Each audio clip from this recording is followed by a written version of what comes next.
Bonsoir très chers compatriotes gabonais en vos rangs de qualité respectives.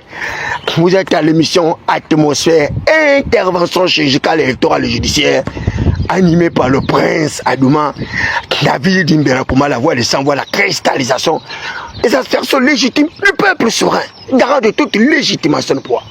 Le bon sens populaire, agressé par des promesses non tenues par un certain nombre d'avatars politiques sans base législative. Je suis la pierre angulaire qui avait été rejetée par les bâtisseurs, mais qui deviendra la principale de l'angle. Un rocher de scandale, une pierre d'achoppement. Pour ceux qui n'ont pas cru, l'émission Atmosphère a un caractère pédagogique, un caractère didactique, un caractère de moralisateur de la vie publique. Nous sommes pratiquement à 24 heures de la fin du processus transitionnel. Que sais-je? Processus transitionnel pour rentrer dans la 5e République. La 5e République, une république virtuelle, caractérisée par des épices, caractérisée par une espèce de mafia politico-économique et judiciaire. Ceux-là qui hier exaltaient le totalitarisme du pouvoir sont ceux-là aujourd'hui qui soutiennent l'absolutisme du pouvoir. L'homo Gabo, l'homo Gabo, c'est pas croyable.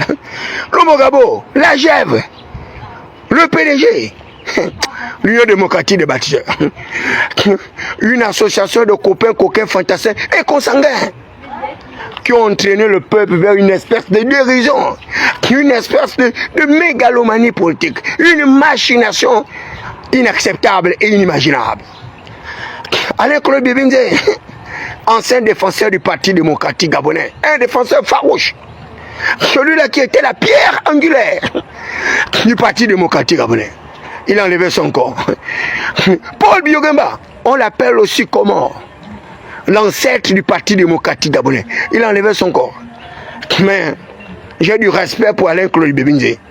Il n'est pas allé s'acoquiner à l'Union démocratique des bâtisseurs. Parce qu'il le disait, que l'UDB c'est le PDG en treillis. L'UDB c'est le PDG en treillis.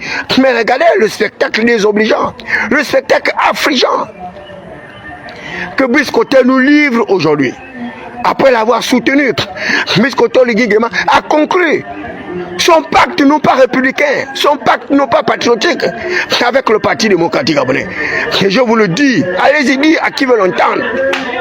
Lorsque le chef de l'État, Brice Koté m'a reçu au palais, il m'a posé une première question. Le prince Adouma, j'ai dit oui, excellent monsieur le président, c'est quoi votre problème avec le Parti démocratique gabonais?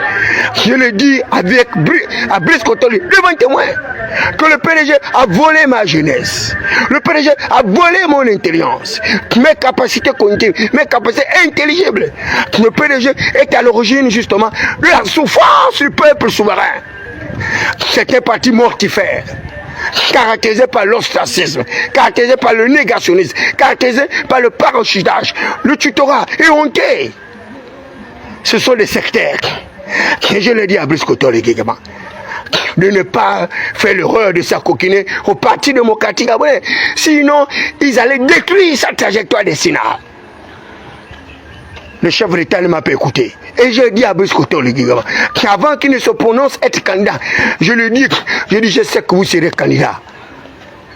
Mais vous êtes en retard. Parce que à l'époque, nous étions en campagne 2 années avant, avec Omar Bongo Neba. Brice Koté a reconnu le bon sens populaire, la conscience de David Mberakouma. À lui de me demander, David Mberakouma, je t'ai fait repartir à l'étranger. J'ai dit, monsieur le président, c'est pas utile. Il me dit, pourquoi? J'ai dit, mais parce que je dois faire votre campagne électorale pour légitimer, pour légaliser votre pouvoir. Parce que vous êtes un putschiste. Vous êtes un putschiste. Il n'y a pas de coup de liberté. Vous avez exercé un pouvoir par la voie de violation de la loi fondamentale, de la Constitution. Vous êtes un putschiste au même titre que les autres. Il n'y a pas de coup de liberté. Il n'y a même pas de révolution de palais. C'est un coup d'état constitutionnel que vous avez organisé. Et par conséquent, vous avez encore la possibilité de légitimer votre pouvoir en vous soumettant justement au verdict du peuple souverain. Oh, vous en avez plus au-dessus. Aziz Omete pour Susanna. Kamdeko Baradash. Ou Nakanetozia. C'est tout de même dommage que les gens soient... Oui, Alain Gauthier. Voilà. Vous voyez bien comment se comportent les Gabonais. Eh, puisque toi, les gars, de me dire, David Mbeakoumak, tu refuses d'aller à l'étranger.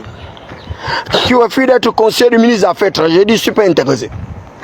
Parce que le ministère des Affaires étrangères est encore au stade embryonnaire, au stade analytique. La diplomatie préventive de conflit au ministère des Affaires étrangères n'est qu'un leurre. Moi, je voudrais vous accompagner, mais souffrez de m'envoyer à l'hôtel de ville. Le chef de l'État m'a fait nommer séance. Conseil spécial du président Abik auprès de maire d'Île-Belville. La suite, vous la connaissez, je ne voudrais pas rentrer dans les détails. Mais je continue à ne pas croire que Biscoto Ligigema m'aurait roulé dans la farine, qui n'aurait pas respecté son engagement. Si les arrêts de la Cour constitutionnelle sont insusceptibles de recours, parce que ces arrêts ont l'autorité de la chose jugée, c'est-à-dire le caractère exécutoire. Mais ce n'est pas la volonté du prince Biscoto Ligigema qui va être escamoté, même par sa propre parole, c'est pas possible. Biscoto Ligigema ne peut pas violenter sa propre parole. Non, un chef d'État ne ment pas. Un chef d'État ne peut pas se faire passer pour un menteur. Et il ne peut pas retirer sa parole. Et tant que Biscoto Ligigema n'a pas rétabli la noblesse de David Mbeakoumak, je le pourchasserai jusqu'aux portes de l'enfer. Je vous dis, je le pourchasserai jusqu'aux portes de l'enfer. Allez, je le dis. Que le prince Adouma a dit que si tu ne respectes pas son engagement, son alliance vis-à-vis de lui, au cours de cette réunion secrète au palais, il ne te lâchera jamais le basket.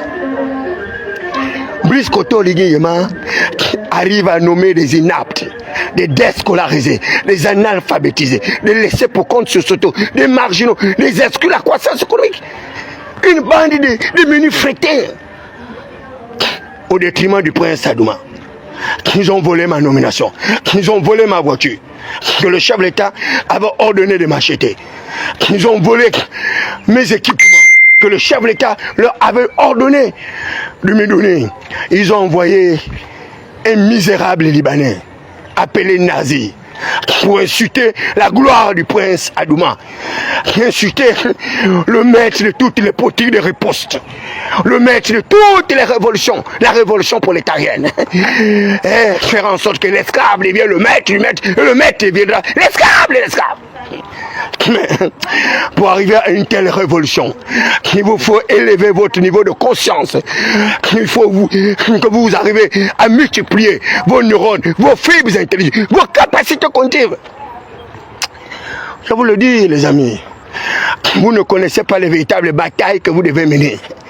L'une des plus grandes batailles sur Terre, c'est la bataille de la survie. Parce que nous sommes dans un écosystème animalier. Mais dans cet écosystème animalier, je refuse d'être un oiseau de proie. Je refuse d'être une bête de somme. Je suis David Mbeakoumak, le prince Adouma de la tribu de l'aigle royal. La tribu des Gila. La tribu de la haute louange, la haute adoration. Je vous dis, vous n'allez pas vous en sortir. Il n'y aura pas de 5e République. Il n'y aura pas. Votre 5e République n'existera pas. Elle n'existera pas tant que vous n'aurez pas restauré la dignité du prince Adouma, tant que vous n'aurez pas restauré mon honneur, ma notabilité, mon autorité. Je vous dis, la 5e République n'existera pas.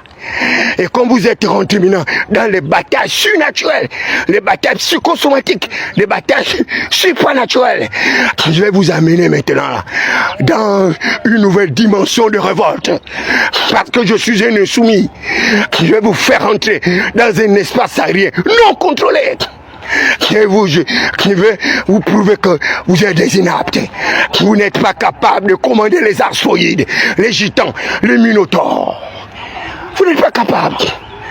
et des petits sadducéens, des petits pharisiens, des petits mercantilistes épicuriens, des petits satanistes, des petits criminels assassins, une bande de vauriens et de misérables.